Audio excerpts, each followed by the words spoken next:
I'm Courtney Rogers, and this is the Pricing on the Cake. Welcome to episode 10 of the Pricing on the Cake, the podcast that's all about growing a profitable business confidently. If you're a woman with a newer business and you want to improve your pricing and earn more customers, then this is the show for you. In today's episode, I want to talk to you about a painting that was actually sold for quite a large amount of money recently. A friend sent me an email talking about this Sandro Boticelli piece that sold for $120 million. I believe that's in Australian dollars. And there's been quite a lot of ruckus around it. Now, these kinds of sales are normally pretty controversial. A lot of people will go into the comments and say things like, that money could have been used for this or that or the other. And that's very true. A lot of people will critique the artwork and say, I could have done that myself. I could have just gone in and painted a picture like that. So the actual artwork itself is called A Young Man Holding a Roundel. And in case you don't know, a roundel is basically a medallion. The image itself, it's not very big. It doesn't look to be any bigger than like an A3 sheet of paper. And it is basically just a top half of a young man holding a medallion.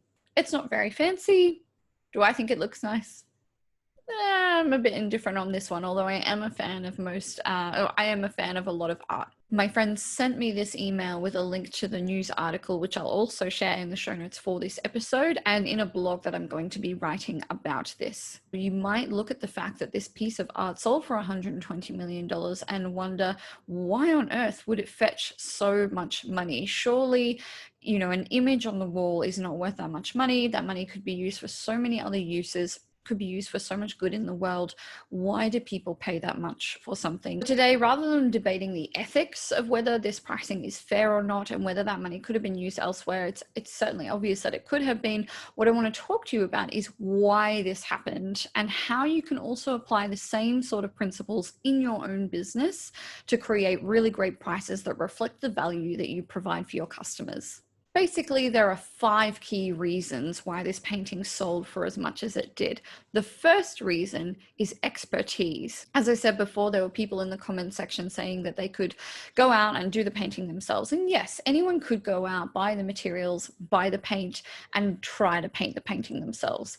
Is it going to look as good? Probably not. Is it going to have the same kind of style and technique that a Renaissance painter would use? Probably not.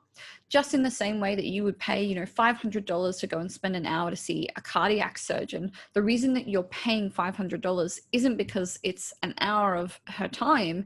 It's because of the expertise that she has built over years and years, decades of learning and researching and growing and studying and getting to know something and devoting so much attention and focus and energy to developing that expertise. And that is valuable. It's valuable not only because of the time and the energy and effort that's been put into it. In fact, that's probably a smaller thing. The reason that expertise is so valuable is because of what it gives you. You're not paying $500 for a cardiac consult because of the time that she has spent. It's because of the outcome that time spent is going to now give you. You are also then paying for assurance. When you pay for someone who has an expertise in something, you are getting a level of assurance and certainty that they are going to do a good job. And that is why expertise is a really great way to earn higher prices, because you make yourself more valuable, because you can then deliver more value to your customers.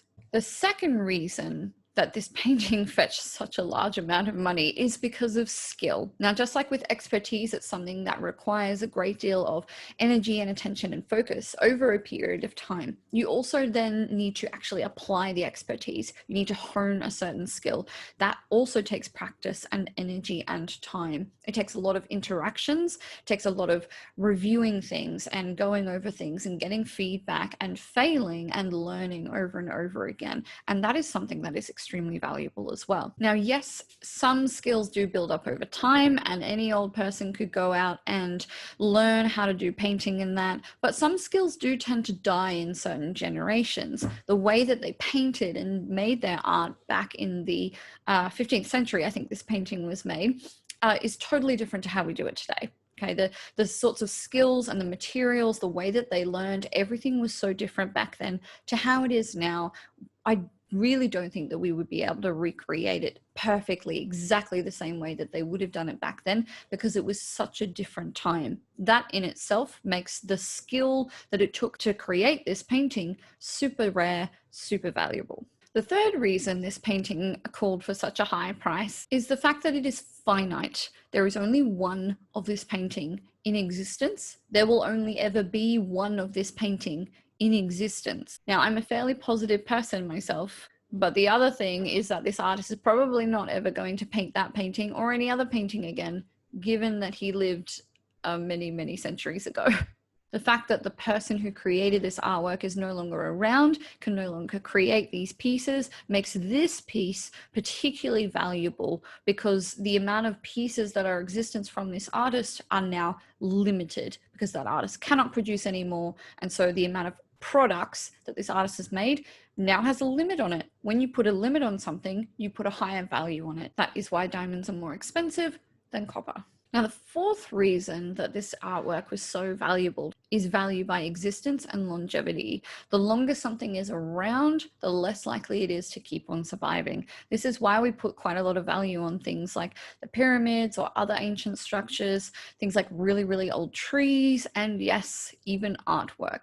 Now, the fifth reason, and probably the most important reason to note here, is value by perception. That means that it's valuable because we believe it is. Humans are very interesting creatures when it comes to value and putting prices on things and knowing what things are worth. There's nothing in our brain that instinctively can look at something and go, that should cost that much.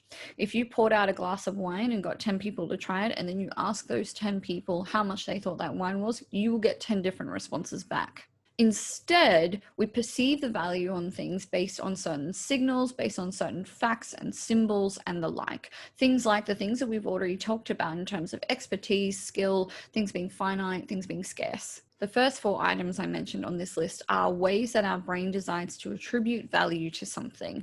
These are some of the things that our brain considers when it's thinking about what something is worth. But these things only matter because they are important to us. If they weren't important to us, then we wouldn't ascribe value to them. But we know from cases like this in the real world and also behavioral science studies that things like expertise and skill and scarcity are really valuable to us when it comes to putting a price tag on something. So, how do we use this information in business? The obvious answer is we need to actually build those things into our business. We can gain expertise by making sure that we're always learning and growing in our craft. We hone our skills by practicing what we do, by reviewing what we do, getting feedback, and being kept accountable for it. We create scarcity in our business by creating healthy boundaries and healthy limits on the products or services that we offer. And we gain longevity by making sure our business is profitable through really good pricing and marketing. The way we apply the fifth point, the fact that value is perceived and attributed based on what people believe is valuable,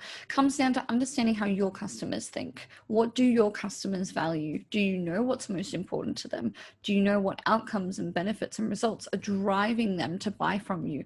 If you do, that is fantastic. If you don't, you should be finding out, asking your customers, talking to them, finding out what's valuable to them, and then doing everything in your business to revolve around giving them more and more value over time. So there you have it. That is the end of episode 10. I hope that you found this video helpful. If you did, please remember to like, subscribe, comment, leave us a review wherever you're watching or listening to this today. And also, if you know anyone else who runs a business who might find this useful for their pricing or their marketing efforts, please share it with them. Don't forget as well, you can find more free resources on my Facebook group, The Pricing on the Cake. And if you'd like to reach out to me to ask any questions or chat about pricing or cake or just life in general, you can contact me at Courtney@CourtneyDeegan.com. That's all for now.